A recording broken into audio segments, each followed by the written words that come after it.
Janet. Evening, Harold. Oh, Harold, I told you not to do that. Mr. B doesn't like it. I hope Mr. Bede hasn't tried it. What a caution, Harold.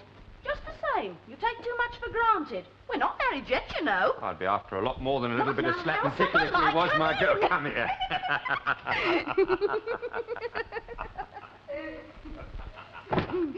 Watch it.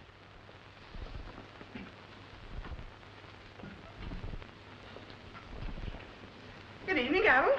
I didn't hear you come in. Evening, Miss Jarvis. My, that smells good. Mulligatawny, with roast beef and Yorkshire to follow and bread pudding for after. Mr. Bede's favourite. Good evening, Mrs. Jarvis. Good evening, Mr. Bede. Good evening, Janet. Evening, Mr. B. Harold. Bede. Unless my nostrils deceive me, that delectable aroma is mulligatawny. It is, Mr. Bede, and piping hot. And on these parky nights, better than a flannel comforter. You're very thoughtful, Mrs. Jarvis. Where is Millie? Oh, I think she went up to attend the sitting room fire. So it would seem. Sorry I'm late, Mr. Bede. The fire started smoking, and I had an awful job getting it to stop. A result which you apparently achieved by climbing up the chimney. Wipe your face, Millie. No, not on your apron. Yes, Mr. Bede. I mean, no, Mr. Bede. She's young, of course. Of course.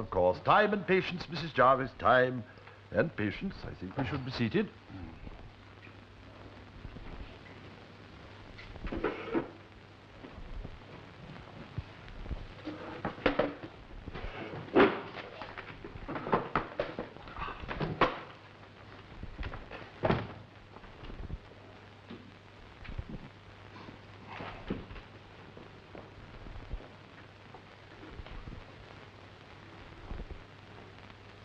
For what we are about to receive, may the Lord make us truly thankful. Amen.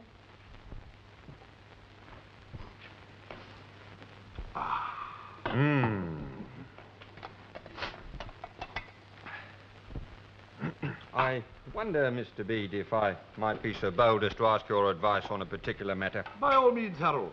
Well, it's been on my mind that, what with all this trouble in the Sudan and that a man's duty to his country and Queen, God bless her, might lie in joining up to be a soldier. You'll do nothing of the kind. I was addressing the question to Mr. Bede, Janet. Yes, this is not a matter to be lightly considered. Indeed, no. I have seen such opinions expressed in the columns of the Times. See, it was in the Times, no less. And having given Thank the you, matter Mr. some thought, I would venture the opinion that if a young man was walking out with a young woman as you and Janet are, and their intentions were serious, it would not be unpatriotic to ignore the call to arms. I must add, however, that the Times is not specific upon this point. Oh, well, thank you, Mr. Bede. You set my mind at rest. Dear me, a caller at this hour. I'll get you some fresh soup when you come back, Mr. Bede. Thank you very much, Mrs. Jarvis. So, you're off to fight the fuzzy wuzzies, are you? I never said that. I was just asking what Mr. Bede thought. Well, he thought that you should stay at home, so that's the matter settled. I don't know what put the idea into your head, Harold. Leaving a situation like this? Oh, you don't know when you're well off. Oh, I do, Mrs. Jarvis. I am well off here.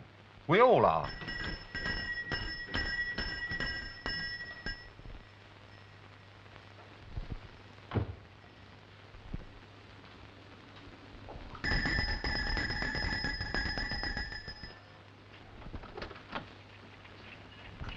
Good evening, sir.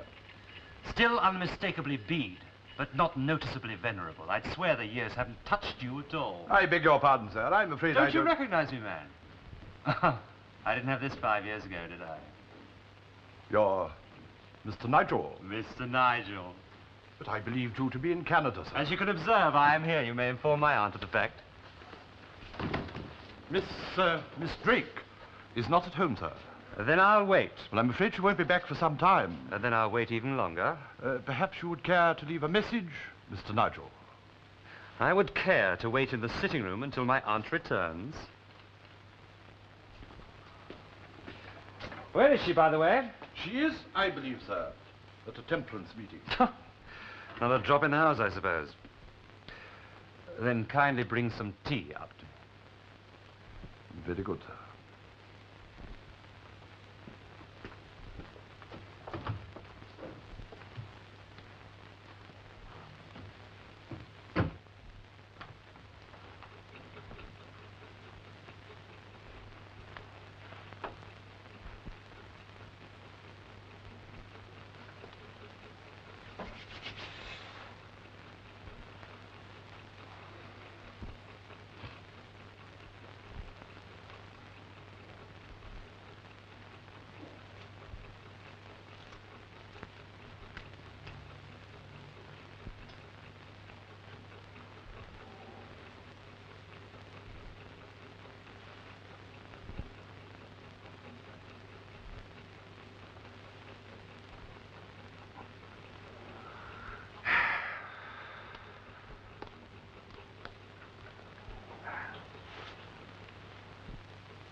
Dear Aunt Jemima.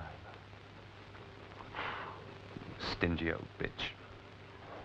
Well, he has got a sauce, I must say. Coming here as bold as brass after Miss Drake saying she never wanted him near the place again. Bloomin' cheek. Don't interrupt, Millie. What's he doing here, Mr. B? As he did not choose to inform me of the purpose of his visit, I did not seek to ascertain its nature. Oh, you should have asked him, Mr. Bede. Millie, if you want him removed from the premises, Mr. B, just say the word. Harold, what you suggest is most improper. You really are developing a most belligerent attitude these days. Yes, if it's not the fuzzy wuzzies, it's something else. Oh, go on, Mr. Bede. Let Harold sort him out. Millie, be off to bed with you. Yes, Mr. Bede. No. No, wait a moment. Clearly, steps must be taken by all of us. You may ignore that for the moment, Janet. I have something to say to you all, and I require your unswerving attention.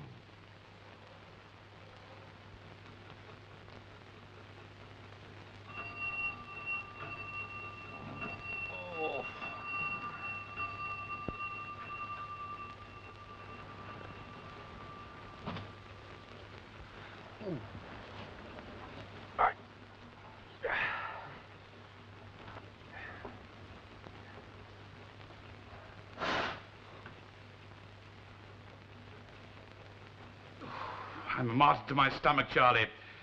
Years of service have taken their toll.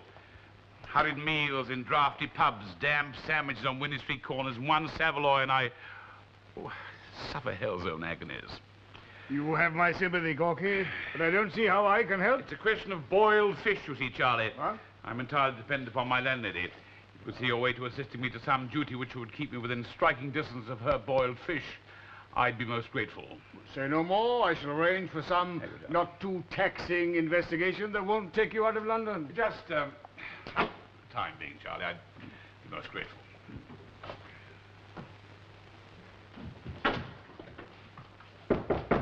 Come in.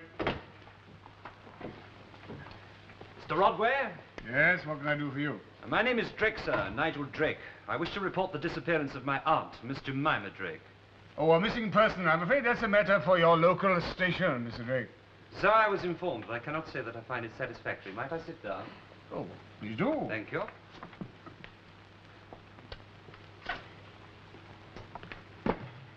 When did you last see her? 5 years ago. You'll forgive me saying so, Mr. Drake. You've taken your time about reporting the matter? Oh, no, you misunderstand me. My aunt has been missing since yesterday evening. I have just returned from Canada, having spent the last 5 years in that country. When I called to visit my aunt, I was informed by the servants that she was out. I waited all night, but she did not return. She might have stayed the night with friends? Without informing the servants? Hardly likely, Mr. Rodway. I take it that your aunt was not expecting you, Mr. Drake. No. No, my visit to London was somewhat hurriedly arranged. Business matters, you understand, which require my immediate attention. I have considerable interest in Canada, shipping, minerals, timber, so on. Really? Well, I'm afraid I cannot order an investigation at this stage. After all, the lady's only been missing a matter of hours. She might turn up at any... She lives in London? Maida Vale. Maybe as well to send a man along, if you'll just give me the details. Well, the bed hasn't been slept in. That much is obvious. The thing out of place. Not a speck of dust in sight. Miss Drake is certainly fortunate in her choice of domestics. Yes, I dare say. Well, come, boy. At least pretend a little interest, Well, will there's you? not much to be interested in, is there? I can't see why we were sent to deal with such a trivial matter in the first place. Look, be satisfied to know, look, there are reasons, boy. I mean, excellent reasons. The servants are ready, sir. You may proceed whenever you wish. Thank you. All right, boy, you know what the questions are? Yes, indeed. Will there be anything else, sir? Not here. No. Just remarking to Mr. Marriott what a well-ordered establishment you maintain here. Thank you, sir. As Major Domo, it is my place to see that the servants attend to their duties, but I must confess they do so with very little urging from me. Their devotion to Miss Drake is sufficient spur. How very agreeable for all concerned. They've been in her service for some time? Several years, sir. That is with the exception of Millie. She was a homeless wafer street Arab, you might say. Miss Drake encountered her on one of her charitable excursions into the East End. I have been charged with training the child to domestic service, thereby ensuring her future. An uphill task, I fear. Still a highly commendable one. Your mistress appears to be a very worthy lady. Her life is given over to good work, sir. Indeed, it is my private opinion that her unstinting labours are responsible for the decline in her health. She's frequently bedridden. Oh, I'm sorry to hear that. And her causes are many. The present one is the Temperance Society. As a gesture, we servants all signed the pledge, and Mrs. Jarvis dearly loved her glass of stout. Well, I'm sure the gesture was much appreciated. It was, sir, it was. At least this cause does not cause Miss Drake too much toil, not like the last. And the last one being? Reclaiming fallen women. Oh, I trust that did not entail any sacrifices on a member of the staff. Shall we go down, sir?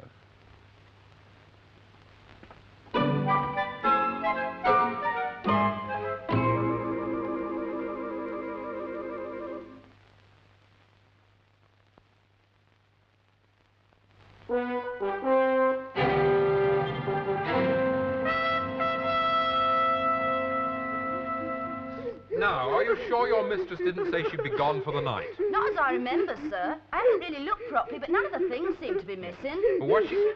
Why are you crying, Mrs. Jarvis? I'm thinking on poor Miss Drake. Well, she's probably quite safe. Yes, right? Yes, I mean, she's... Then why are you crying, Millie? I'm crying because Mrs. Jarvis is crying.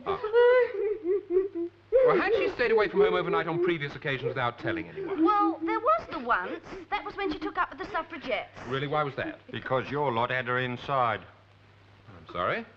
Or perhaps she's changed the No, railing. that was a long time ago. It's temperance now. That's right. There's none of us has a drink anymore. Not even stout. No. Here. Wait a minute, it's just come to me. She might have gone to hear the Thunderer. The Thunderer? Yes, he was preaching at Walthamstow Temperance Mission last night. Miss Drake was wondering if I should go. Then she thought not, because I might take up a seat that was needed by a sinner. Walthamstow Temperance Mission. Well, I could make inquiries, I suppose. Does anyone know what she was wearing? Oh, yes, I can tell you exact, because I laid out her things. She'd be wearing a pink straw hat with cherries and bird of paradise trimmings and a veil, and her coat was the blue one. No. No, I lie. It was the green tartan one with black piping down the front. Oh, and she'd take her umbrella, for she never went anywhere without her umbrella. That was bottle green. Very concise. Thank you, Janet. That'll be her. She's back. Millie, come here. Remember your place, young Millie. If it is Miss Drake, it's for Mr. B to come and tell us.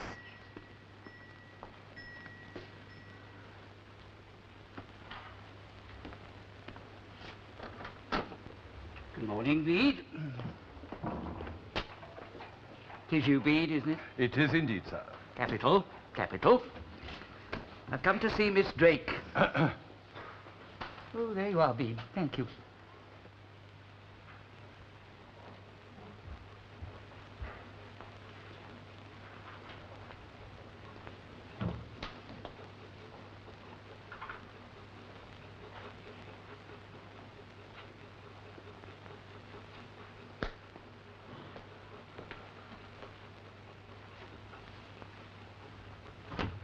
He's in here, sir. Sergeant Cork, Mr. Sprigg, Miss Drake's solicitor. Good morning to you, sir. Good morning.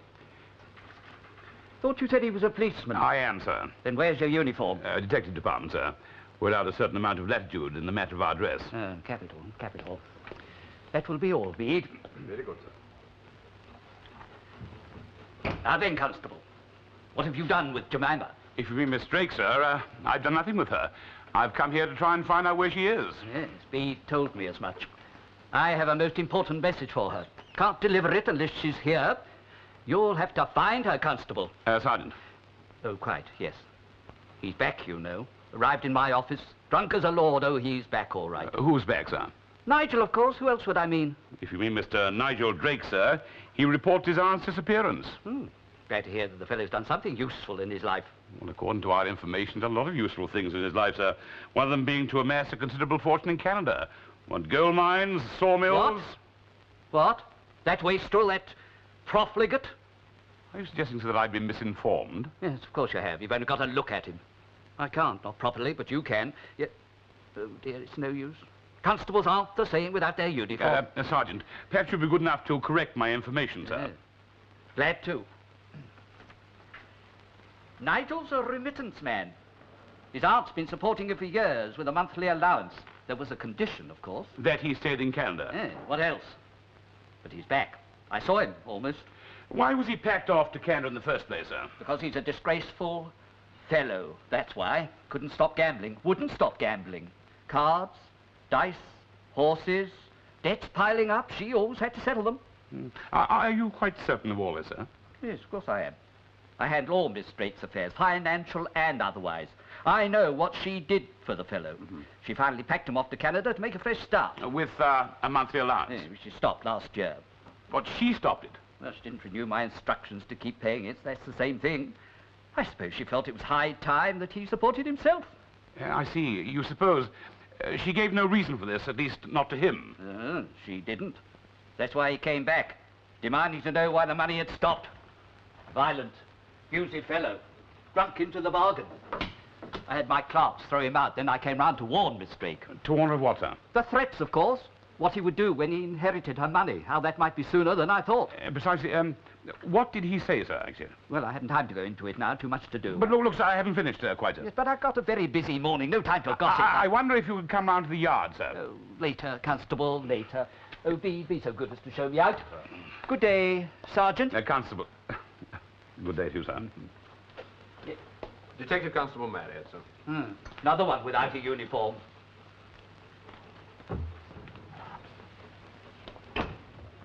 Who was that? Mr. Sprigg, Miss Drake's solicitor. There's more to this case, lad, than a missing person. Oh, I have some information as to her whereabouts last night. It seems... Excuse me, gentlemen. Cook has just prepared luncheon. I wonder if I might prevail upon you to partake of our simple repast. I'm sure Miss Drake would approve if she were here. That's uncommonly civil of you. Jolly Mr. Reed. decent I of can you. highly recommend Mrs. Jarvis's cuisine. The menu today is Scotch broth, braised cutlets, green peas and boiled potatoes, of course, with steamed apple dumpling to follow. Oh. I don't suppose you'd care to boil up a little fish. I don't quite understand, sir. Why did he call on you instead of going directly to see his aunt? Because she'd forbidden him ever to come near her, that's why. All his dealings with Miss Drake were to be conducted through me. And you don't know why his allowance was cut off? I always meant to ask Jemima. Of course, I haven't had the opportunity to speak to her for some time, almost a year. You've not been in touch with Miss Drake for a year? I didn't say that, did I? Of course I've been in touch. We've corresponded regularly. Her instructions would be sent by post, or occasionally Bede would bring a note round by hand. She was frequently bedridden, you understand. So I believe. Well, I'm inclined to take these threats of his very seriously in view of the fact that he's her only living relative. I don't follow you, Sergeant. Well, presumably... Superintendent, presumably he benefits from her will. Nigel? Oh, that's rich. Nigel? Not a penny, I'm glad to say. Not a brass farthing. It's the trade, you know. The trade? The licensed trade. Our arch enemy, the local publican. Go, they say, putting a bottle into the hand of some poor wretch. go and do grievous injury to the Thunderer before he wrecks our evil traffic. Yeah. Fortunately, by the time the contents of the bottle are consumed, the aim is erratic, and thus the devil is confounded by his own weapon. Why don't you ask the police to put a constable outside? He could keep the drunks at bay. Thereby defeating my purpose. No, my boy, I prefer to rely on the righteousness of my message, plus a little physical dexterity in ducking the flying bottle. But I'm glad you returned, my boy. Returned? I'm afraid you're mistaken. I've never been here before. Oh, really? I thought I recognized you from last night's meeting. No. Are you sure you're not the portly young man who fled in tears during the second verse of Where is My Wandering Boy tonight? Quite sure. But you do drink. Oh, I have been known to I thought so. No, don't tell me. It's brandy, isn't it? Oh, yes. The puffy eyelids. The unhealthy flush. Brandy, without a doubt. But never mind, my boy. You have placed your foot on the first rung of salvation. I think I should explain. I'm a police officer. No one is beyond redemption. I came here to make inquiries. I think you might be able to help me. Do you remember an elderly lady in your congregation last night wearing a pink straw hat trimmed with flowers and cherries, a green tartan coat with black braiding, and an umbrella, also green, bottle green, if you'll pardon the expression, sir? Yes. Yes, I remember her quite well. She sat up at the back next to the door. Later, I found this. Presumably, it is her property. Oh, it's green. J.D., Jemima Drake, undoubtedly her property. And then I'd be most happy to return it to her. It's the least I can do after her generous donation to the cause. Well, I'll do that, if you don't mind, sir. Then please convey my gratitude. I gave her a tract, and she put it in a handbag. And when she withdrew her hand, lo, it was proffering a £5 note. Very generous. Well, thank you. You've been a great help. But I haven't helped you, my boy. Not you. Not yet. On the contrary, you've helped me a great deal. Sign, my boy. Sign this. Well, the pledge, I hardly think that's necessary. I rarely touch the stuff. But my boy, just think, consider.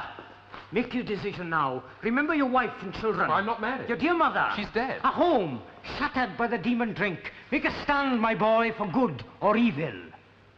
Well, I'd have to read it through. I couldn't make any rash decisions, you understand.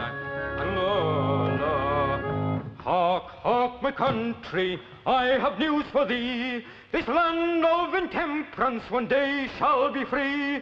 Sign the pledge, brother, sign, sign, sign, asking for the aid of the helper divine.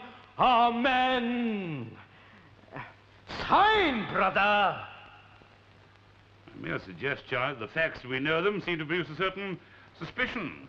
No sooner does Nigel Drake arrive back in this country than his aunt goes missing. Well, it's highly fortuitous, I agree, but nothing more than that. The lady has not been in the best of health. You might have collapsed and been carted off to hospital. Yeah, she could have been knocked down by a horse bus or could have been waylaid by her nephew. For what reason? He doesn't benefit under a will. He doesn't know that, does he? I've got an instinct about this, Charlie. I wonder if he was at Walthamstow last night. We don't even know that she went there. Aren't you forgetting that he reported her disappearance? He could have done that to divert suspicion from himself, Charlie. Come in. Marriott, what did you find out of the mission? Well, she was there, all right, sir. In fact, she left her umbrella. But even if she hadn't, she'd have made a mark with a £5 contribution to the cause. I see. Anything else? Yes, I signed the pledge. You what? Come in. Oh, I hope you'll forgive this intrusion. Thank you, Constable. Thank you. Superintendent Rodway, this is Mr. Bede, Miss Drake's butler. Oh, how do you do, Mr. Bede? If you've got to inquire about your mistress, I'm afraid... I have received a communication from her, sir. A telegraphic communication. It arrived 2 hours ago. Brighton? What on earth is she doing there? According to the text, she is fighting the good fight, sir. What? That's what it says, Charlie. Fighting the good fight in Brighton, returning next week, Jemima Drake. What does this mean? Well, I infer from the message, sir, that she has uncovered some aspect of sin in Sussex. Well, surely she wouldn't have left without telling anyone, without even packing a bag. Yes, well, touches on rather a delicate point, sir. Namely, Miss Drake's powers of recollection. I am afraid that it's quite possible for her to step on board the Brighton train firmly convinced that all the necessary arrangements have been made. Really, Mr. Bede, you might have mentioned this characteristic before. Yes, it was very remiss of me, sir, but I thought it to be improper of me to elaborate on my employer's frailties. Yes, well, now that we know where she is, I think we can consider the matter cleared up. Thank you for calling, Mr. Bede. Not at all, sir. Good afternoon, gentlemen. Good afternoon. Afternoon, Bede. Well, that's that, I suppose. There's a false trail of it. I smelled one, Charlie. Marriott, try and find Nigel Drake, will you? I'm going to Brighton. Well, they won't remember who sent the telegram, you know. They'll remember a man with a black beard who signs himself Jemima Drake. Oh, good afternoon, Mr. Bede. I didn't know you was back. Might I make so bold as to inquire how you got on with the police? The interview was a brief one, Harold. I was received most civilly. They scrutinized the telegram and professed themselves satisfied. I think we could call it a satisfactory end to a very upsetting... If you're looking for Janet, Harold, she's upstairs putting Miss Drake's clothes away. Thank you, Millie.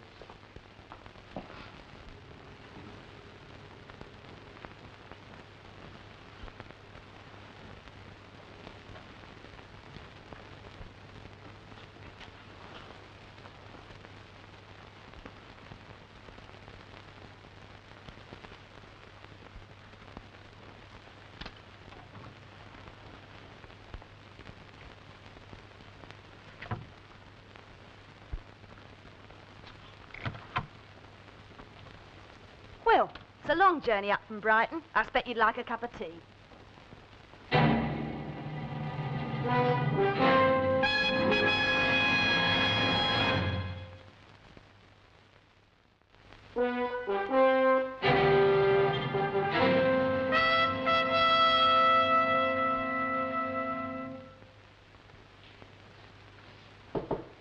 Come in. Evening, sir. Ah, Marriott, what did Drake have to say for himself? Well, nothing, at least not to me. When I got to his lodgings, he'd gone. They kept his suitcases in lieu of rent. They haven't seen him since they kicked him out yesterday afternoon. Well, that's interesting. Now, we know he spent the night at his aunt's. He was here this morning. Where's he been since? I wonder if he had enough money for a ticket to Brighton, not to mention the price of a telegram. Well, maybe Sergeant Cork will be able to tell us when he gets back, sir. Perhaps. I'd rather hear from Nigel Drake himself. Where would he go? Alone in London, penniless, friendless. Where would he go? Why, I should have thought that was obvious, sir. I suppose it is. Oh, you might return this while you're at it. Yes, sir. And as I intend to take up residence, be so good as to have the guest room made ready. I can't do that, sir. Mr. Bede wouldn't have it. Then kindly remind Mr. Bede of our respective positions.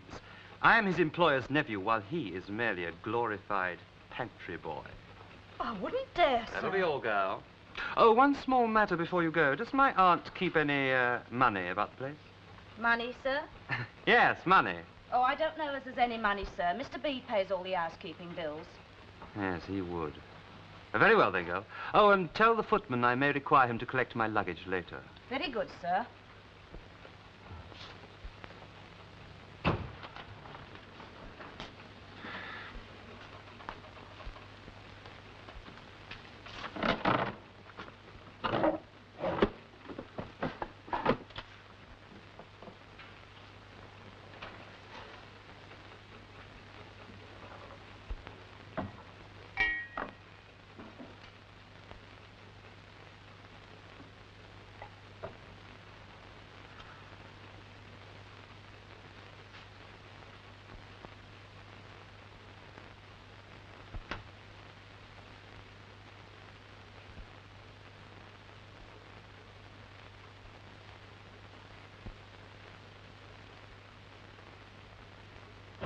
A glorified what? I'm just repeating what you said, Mr. Bede. Oh, the Summers would blaspheme in a church. No, don't restrain me, Mr. Bede. He's gone too far. The situation is indeed serious, Harold. We cannot possibly allow him to take up residence here. Mr. Bede! Mr. Bede! I was just dusting upstairs when I see that Nigel fella. Millie, that Mr. Nigel fellow. And I'm fully aware of his presence in... Upstairs. Right. He went into Miss Drake's bedroom. Desperate measures, Harold, desperate measures. Take something to protect yourself with. Do, Mr. Bede, do. I fully intend to, Mrs. Jarvis.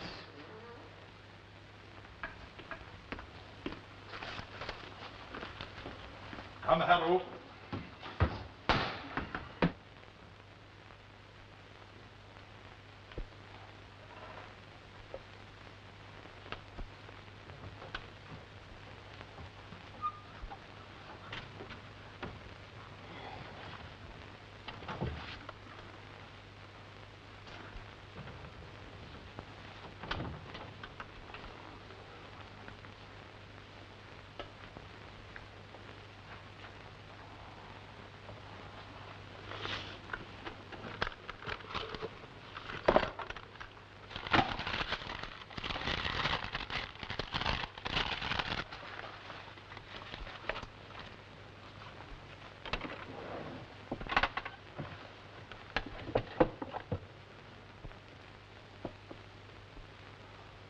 I shouldn't, sir. Now, look here, Bede. You were attempting to purloin Miss Drake's jewellery. Harold, I believe that we should summon a constable. No. Wait. Bede. Yes, I admit I had some idea of taking the bauble, but it was only in the nature of a loan, you understand? I would have redeemed and returned it. In my employer's absence, I am responsible for the safety of her property. I have no alternative. Damn it all, man, she owes me something. Packing me off to that godforsaken wilderness and then breaking her word. If she hadn't cut off my allowance, I wouldn't be here now. Your allowance, sir? Yes. I see. Now, be a good fellow, Bede, and say nothing of it, eh? Think of the effect on her. She's a low enough opinion of me as it is, eh? Well, naturally, I don't wish to cause her any more distress. I think I could accede to your request, sir, provided that we reach an understanding. Which would be? That you leave this country never to return, and that you refrain from communicating with Miss Drake or with anyone connected with her. I think I can promise you that, Mr. Bede. And as to the matter of your allowance, sir, I think your aunt could be prevailed upon to restore it. You don't underestimate your persuasion, do you? I shall use my best endeavors. This way, sir.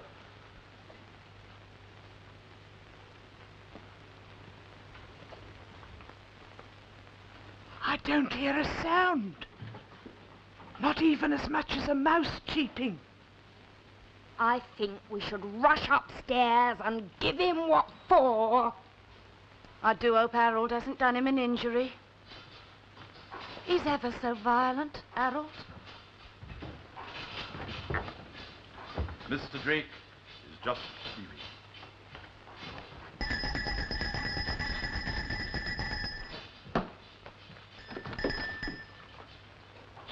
Mr. Drake? Yes. Ah, Detective Constable Marriott. Might I have a word with you? Mighty?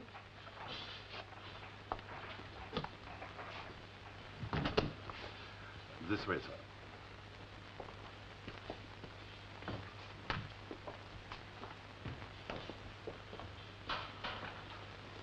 Thank you, Mr. Bede.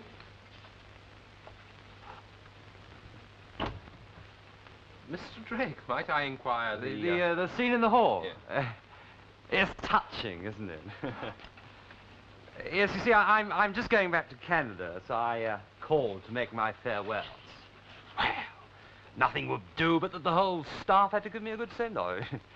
Oh, the affection of one's retainers can be quite overwhelming. Well, they didn't look very affectionate to me, and they're hardly your retainers, are they? Now, let's not split hairs, Mr. Marriott. Now, what is it you want to see me about? Can you account for your movements today, Mr.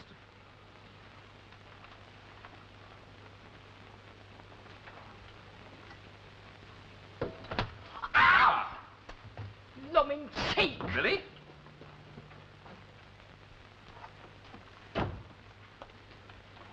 Well, Mr. Drake? Yes, this morning I called to see your Mr. Rodway. I'd no sooner left the building than who should I bump into but old Toby Featherstone, an old sporting acquaintance of mine. Well, We went to his chambers in Albany and chatted for a couple of hours. You telling me the truth? Well, my dear fellow, who could possibly invent a name like Toby Featherstone had? Well, ask him if you don't believe me. I do have his address. I take your word for it. When I left him, I wandered around for a bit, revisiting old familiar scenes. You didn't leave town for, say, Brighton? Mr. Marriott, simply no one goes to Brighton during the season. And now, might I ask you a question? What's that? Well, I've been away in the colonies for some years, so you must forgive my ignorance, but are bottle green umbrellas regulation issue to the force? No, sir, they're not. I was given this one at the Walthamstow Temperance Mission. Really? Yes. Well, you must have delivered a remarkable testimony to have gained so valuable a prize. You've not been to that place, Mr. Drake. Mr. Marriott, I have spun chuck-a-luck wheels in the cow towns of Alberta. I have dealt stud poker in the mining camps of the Yukon. Altogether, my experiences have been quite bizarre, but no. I have never been to the Walthamstow Temperance Institute. Mr. Drake, how do you propose to return to Canada if you have no money? I find myself in funds. Not a fortune, you know, but funds. Enough to reclaim your suitcases. You're a clever fellow, aren't you? So you know about that, yes. Yes, enough.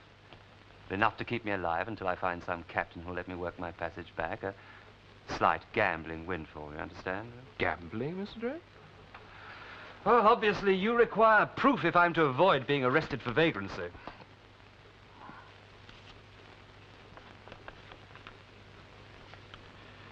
I think you've gambled once too often, Mr. Drake. Job, Charlie, the job. The time when most men of my age are in the prime of life. What am I? A hollow, rumbling shell of a man.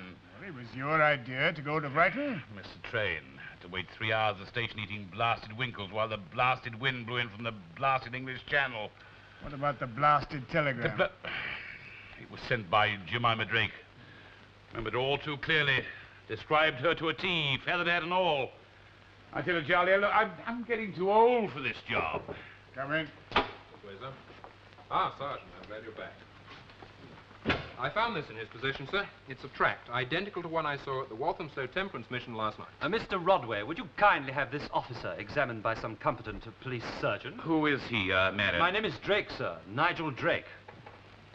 I strongly resent the suggestion that I've been anywhere near the Walthamstow Temperance Mission. A rumor like that could utterly ruin my reputation as a scoundrel. Then how do you account for this, sir? I don't know, and quite frankly, I don't really care. You should care. Something badly wrong here, Charlie. How can you say you were not at the Temperance Mission when we have proof of that fact? I don't know. I don't know how the thing got in my...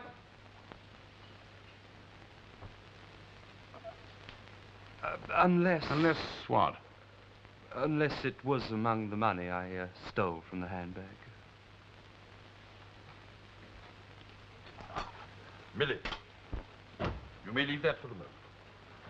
The two gentlemen from the constabulary are here, and they want to ask you some questions. Me? You.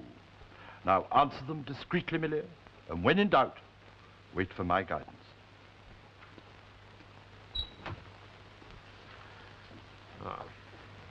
The sergeant's downstairs. Not you, Mr. Bede, just Millie. You wish me to remain here, sir? No, sir. I wish you to show me Miss Drake's bedroom.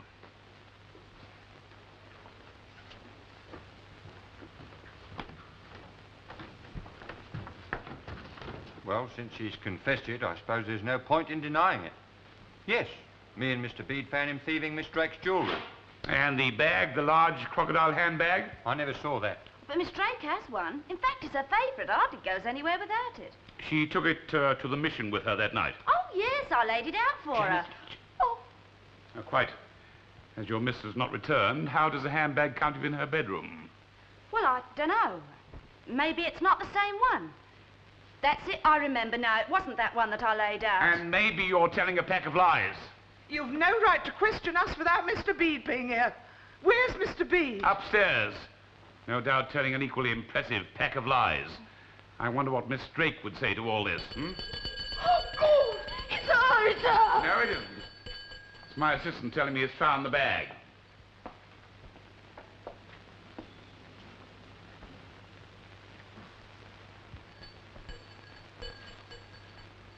Well, there's an odd thing. Janet, your mistress is frequently bedridden. When she requires your attention, how does she summon you? Well, she rings the bell, of course. And judging by the dust which has just descended, I'd say that bell has been silent for a 12-month. Entirely my idea, sir, that Mrs. Jarvis should impersonate Miss Drake both at the Mission Hall and the Telegraph Office. I accept full responsibility. Mr. Nigel's appearance on the doorstep was so sudden. If only I'd known of his allowance. You would have forged the renewal as you forged all other instructions to Miss Drake's solicitor. Yes. Some small skill with calligraphy and a certain knowledge of Mr. Sprague's defective vision would have made the ruse possible. The same circumstances, no doubt, made it possible for you to line your own pockets while you were at it. I deny it, sir. I deny it absolutely. I drew no moneys which were not permissible household expenses. Oh, come now, Mr. I can Bede. assure you, sir. Now, we accept your assurance, Mr. Bede. I've been talking to Mr. Sprigg. There've been no out-of-the-ordinary withdrawals from Miss Drake's account. Then where's Miss Drake? We laid her to rest in the rose garden, sir. The rose garden? She was extremely fond of the flower. I can assure you, sir, the ceremonies were conducted with the utmost decorum and sensitivity, but, alas, without benefit of clergy. And the cause of death? Entirely real, Sergeant. It was during a speech that she was preparing for a temperance rally to be held in Trafalgar Square when she came across a passage calling for divine wrath upon the licensed trade. She was struck down by a heart attack. It's very difficult to resist the thought that the publicans had the last word. So for a whole year you maintained your mistress still alive. But why? If it wasn't for personal gain, I mean, you could have obtained employment elsewhere. We were very happy here, sir, and there were other considerations. Janet and Harold. Had their new posts forced separation upon them, would their affection ever have burgeoned into matrimony? And without Janet's steadying hand, Harold must surely have done someone an injury. Indeed, yes. He just offered to fight me. And then, sir, there's Millie. You have seen Millie. I think you will agree that it would be criminally irresponsible to release her upon an unsuspecting society. I take your point, Mr. Bede. Her imprecations are still ringing in my ears. A rotten, flat-footed peeler, to say the least of them. I will reprimand her, sir. And then I must confess to my own self-interest, we're all victims of the flesh, Sergeant. My temptation was Mrs. Jarvis. You and Mrs. Jarvis? Oh, nothing of a carnal nature, I can assure you, sir. Her cuisine. Who would be parted from stews which set the taste buds a-dancing, ragouts of mutton fit for a czar, and pastries which disintegrate with the delicacy of gossamer? Yes, I recall the lunch with nostalgia, despite its consequences. Nevertheless, Mr. Bede, you have broken the law. And I will accept my punishment without complaint, sir. Might I ask what the charges are? You might, but I couldn't tell you. I shall have to consult my superior. Sir.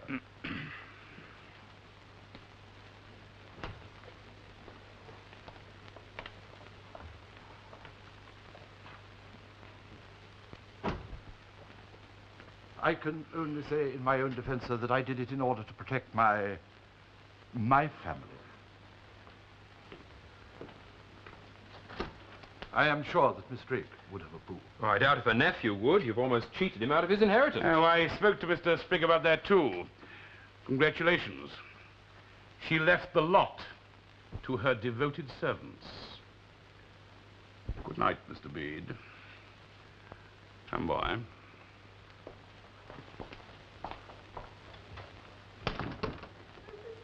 Hurrah!